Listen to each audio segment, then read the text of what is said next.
A very good day to all of you. Today I am here to talk upon the poem The Stone Goddess by Aurobindo. As we are dealing with the paper Indian Writing in English, so Aurobindo, he was a remarkable Indian English poet, and he was also, apart from being a poet, he was an Indian nationalist, he was a freedom fighter and philosopher and yogi. So I have shared some slides regarding Aurobindo. I hope you all have read that slides, and you must have come to know some facts about Aurobindo. So Aurobindo, he joined the movement for India's freedom, and he was an active participator in the struggle for freedom from the British rule. So he became one of the most important leaders before turning to developing his own vision and philosophy of human progress and spiritual evolution. So, he is considered as one of the famous radical leaders of India during the Indian national movement. So, as he propounded a philosophy of divine life on earth through spiritual evolution, so almost all of his works, they bear a kind of mysticism, a kind of divinity in them. So this poem, The Stone Goddess, that is prescribed in your syllabus, this poem, it is very beautiful poem, and it suggests that how for the first time in his life he has felt that divine presence in his life.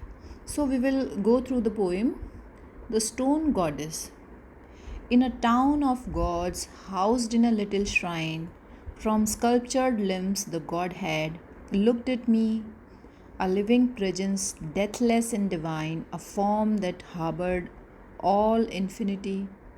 The great world mother and her mighty will inhabited the earth's abysmal sleep, voiceless, omnipotent, inscrutable, mute in the desert and the sky and deep.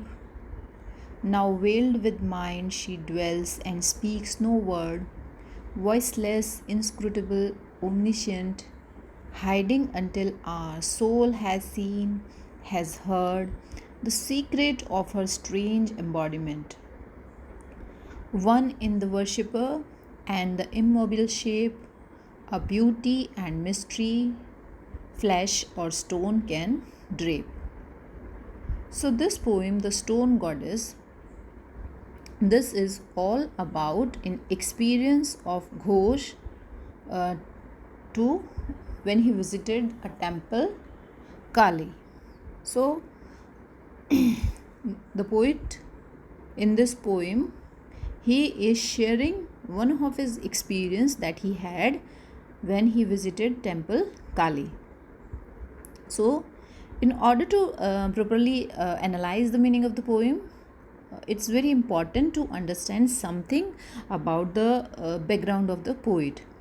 So, he studied for a time at the University of Cambridge in England. As in the introduction slides I have shared, they told you that he studied in Cambridge, and he became a teacher for a time when he returned. So between that time he was involved in India's struggle for independence. So after a period of and he was imprisoned also. He was sent he was sent to prison. So he fled British India and he took refuge in Pondicherry. So which at the time it was a very small French colony on the southeast coast of Indian subcontinent. So at that time of his life, for the rest he devoted himself to spirituality, and for the rest of his lifetime he established an ashram where other spiritual seekers could come and study. So this poem Stone Goddess, it is about an experience that Aurobindo had at a temple in Karnali on the banks of Narmada. near the end of his stay in Baroda.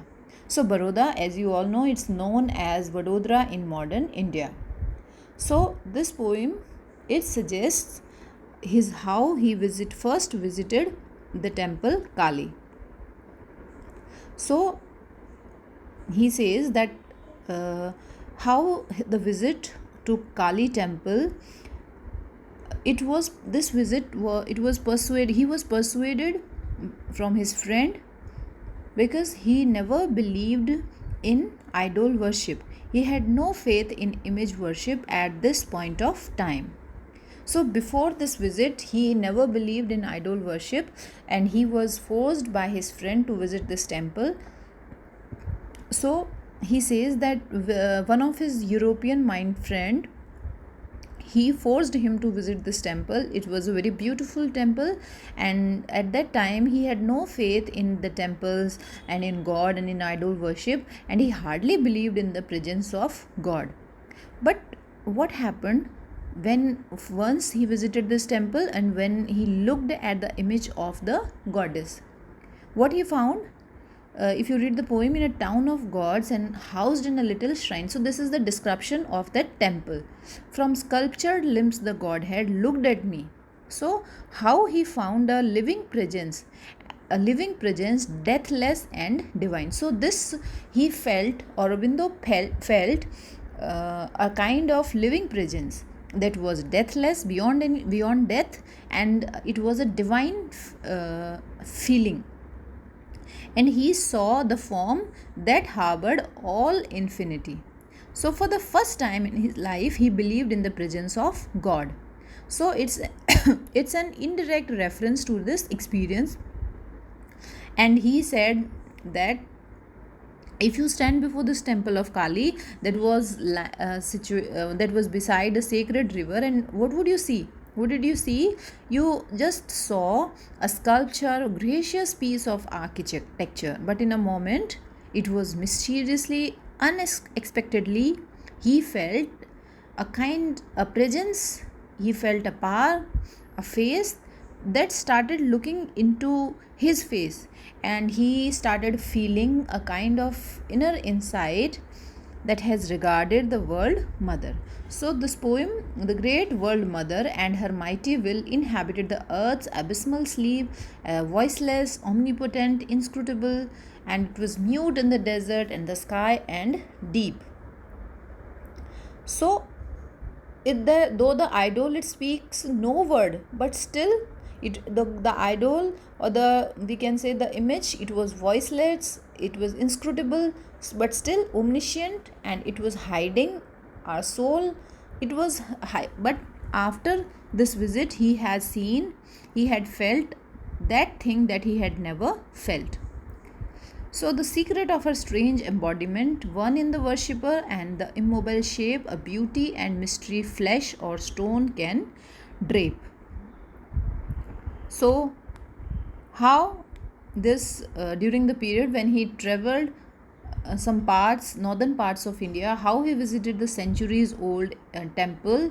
So this temple, he felt the experience of infinite, and this rare experience is beautifully expressed in this poem. So Aurobindo, as he is a yogi, a talented poet, he is a mystic and intellectual as well, and he is well known for his dedication and the cause for the emancipation of Mother India from the British rule. So he devoted his entire life for his mother and the noble truth and religion and the service of humanity. And he was very much conscious of the materialistic influence that generates a habit of the mind, and this has been weakening in today's men the spiritual apprehension of noble truth. So he is a symbol for the return of Rishi.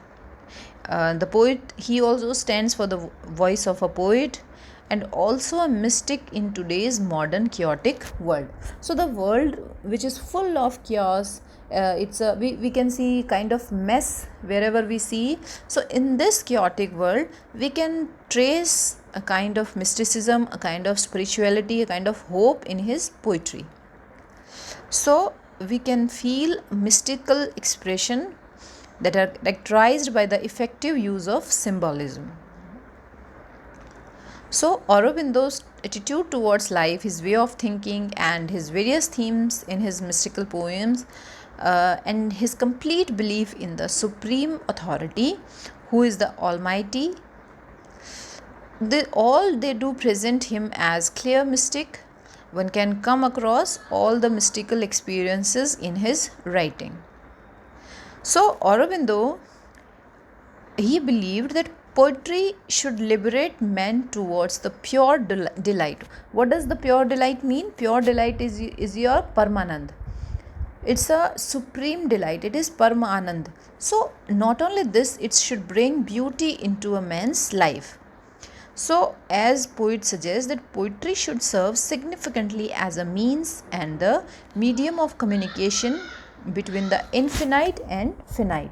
So, that finite and infinite is Anant and Ant, and the language to express the perfect.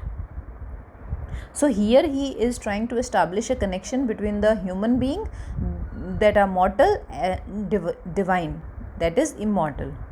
So, his poetry reveals his mystical point of view, and this poem it reveals ultimate truth, and he possesses an insight into the things that are around him. So, we can also trace four major stages of mysticism, that is purgation, illumination, dark night of the soul, and the union. So these aspects, they can be means they can be seen or traced one or another work of Aurobindo, and in his life event these mystical elements can be seen.